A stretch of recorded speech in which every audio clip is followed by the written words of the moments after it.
The word catalyst generally brings to mind action, movement, impact. The very definition of the word catalyst involves creating positive change.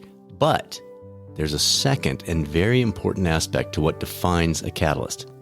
It isn't used up in the process of helping create that change. Did you catch that? A catalyst does help create movement in a positive direction. However, it doesn't get depleted in the process of doing so.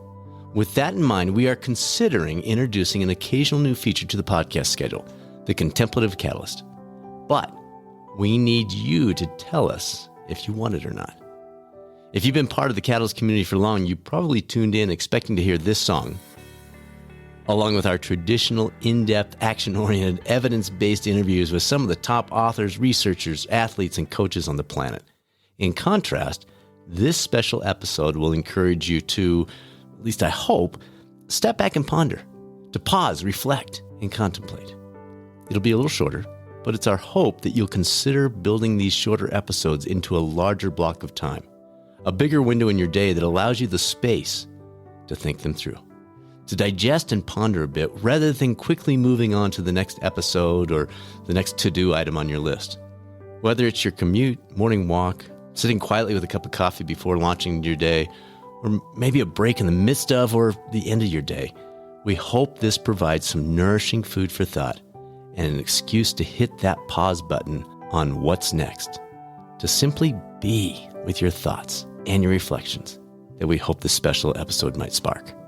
I'm Dr. Brad Cooper, the co-founder of the Catalyst Coaching Institute, and I will admit right up front that the integration of time for contemplation and reflection, well, it's never been much of a strong suit for me. For most of my life, the constant chatter inside my head has been ongoing. From a young age, I've literally, not kidding, digested time management books and attempted to apply them at 2 times speed. I've made it a goal to optimize everything, which can be good at times, but unfortunately, it also can be another word for rushing. Sit and ponder, contemplate, reflect. Are you kidding me? Who's got time for that? Good talk. Now what's next? With that said, I'm coming to you today not as an expert on this subject, but rather asking if you'd like to walk alongside me as I explore this in my own life. And maybe, just maybe in some small way, our doing so in our lives will help make this world a better place. Where should we start? How about if we look for ways to modify our autopilot settings in our lives? When Wilbur Wright made the first successful flight in 1903, he laid on his stomach, pushing and pulling levers to control the plane. 9 years later, Lawrence Sperry invented the initial rendition of autopilot, which reduced the role of the pilot, a trend that continued over the last century in flight and, as we're seeing, is now transitioning over to the automobile as well. In our everyday lives, similar patterns emerge. Learning to walk or throw a ball initially involves a sort of clunkiness and super concentrated effort. Over time, we grow to perform these extremely complex tasks without even thinking. That's autopilot. Mentally, the process of finding a friend's house for the first time without the help of GPS may be confusing, but after a few trips, we no longer pay attention to street signs. We just get there. That's autopilot. Both of those, when applied to automating routines around healthy eating, exercise, sleep patterns, and other areas, are obviously valuable. If we had to ponder every single one of those each day, we'd barely make it out the front door. Once dialed in, we want to shift many aspects of life into autopilot so we can then turn our focus toward other important elements. But what happens when the autopilot takes over and we no longer stop to contemplate or reflect on what we really think or what really matters? I'm afraid that's what's happening in our world right now, and frankly is the reason I decided to try to explore it here with you. Everything has seemingly shifted to autopilot. We wake up to the same alarm at the same time, follow the same morning routine, drive the same way to and from work, sit in the same spot to do the same work, and fill any and all potential space in our day with algorithm-driven social media posts, music, podcasts, and Netflix shows. Rinse and repeat, day after day after day. Doggone, it's efficient. But is it meaningful? Have I outsourced my thinking to politicians, church leaders, algorithms, and charismatic promoters of the latest life hack? Creating space seems to be a key step. I'm not sure it's the first step, but it's certainly up there toward the top. No space, contemplation won't have a chance to blossom. And I get it. Easy to say, Brad, but how do I create space? Life is so ridiculously busy. I barely have time to breathe, let alone create this thing you're calling space in my life. I get it. And I don't have some magical answers. It's something I'm struggling to create in my own life. However, there are a couple of questions to consider about space that can get us started, along with a bonus question that may add some additional benefit. Maybe the first two will help you set the scene to give contemplation the opportunity, and then the bonus question might just spark a desire to do more of it in the first place. So let's try these out. Number one, what am I spending time doing that might be outdated for the life I'm living today?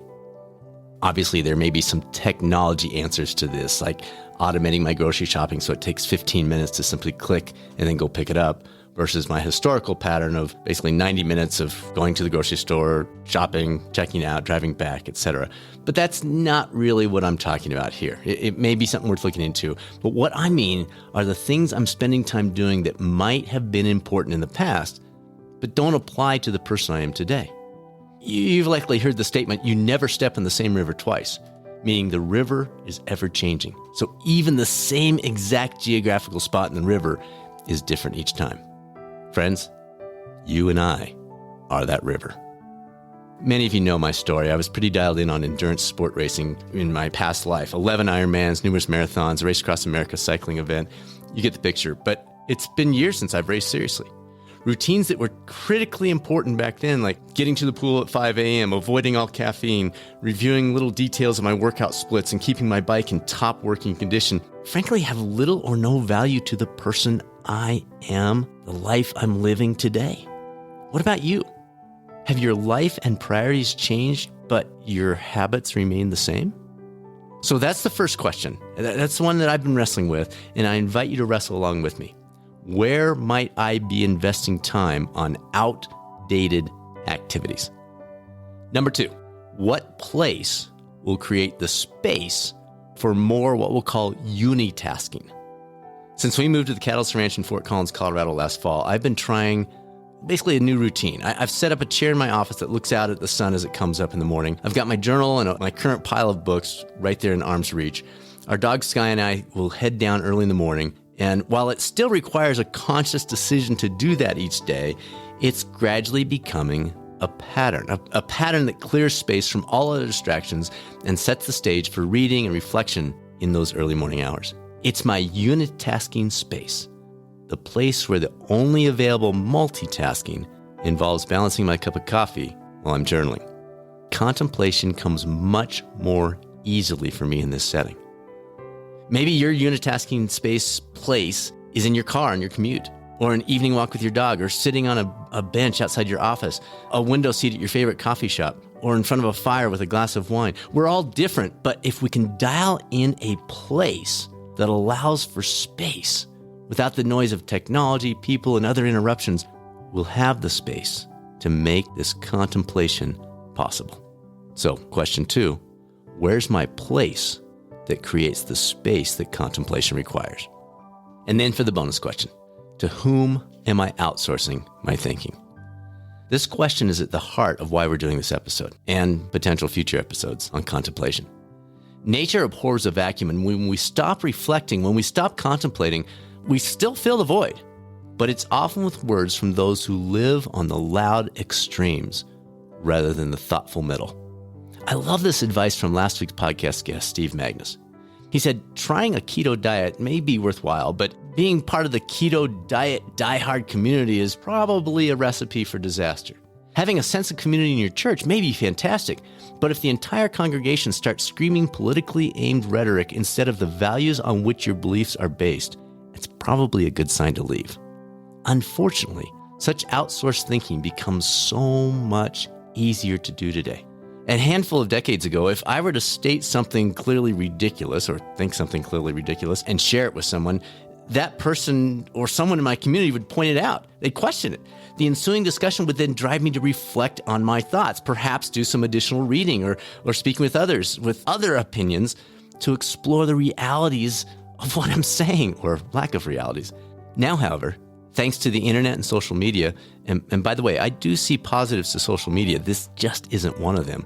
If I come up with a ridiculous claim, I can easily find plenty of people sitting in the extreme position on the subject who will reinforce my own extreme position.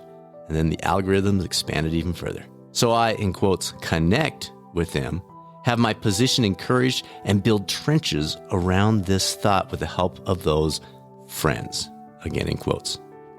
Why do any reflection? Why would I even consider doing any reflection? All these people agree with me. Now, please hear me. I'm not suggesting we spend our days questioning every little thing. That would be exhausting and counterproductive. I'm saying to consider there are valid reasons for differences in opinion. For example, here in Colorado, 41% of people identify as Republican, 42% Democrat, and the remaining 17% independent. Rather than automatically writing off the credibility of anything said by someone outside of my chosen party, it's probably worth considering that about half the people with whom I work, pass in the street, or wave to in our neighborhood have a different opinion than me on that issue. Clearly, they likely have some good reasons for their position.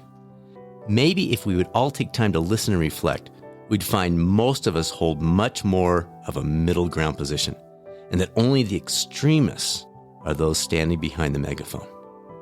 Maybe if we stop to really think, then the, in quotes, party line could fade into a dotted line, and we could come together as a community once again.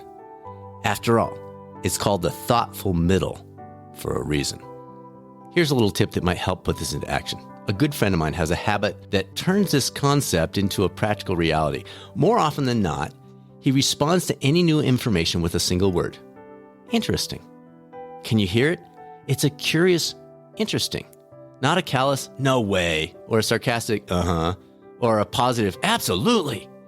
It's a word of reflection, a word that creates a pause in our thinking, a pause that allows us, even encourages us to do just that, think.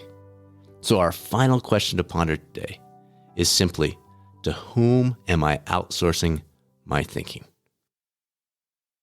Was this helpful? Did it provide a bit of a catalyst for thinking, reflecting, contemplating?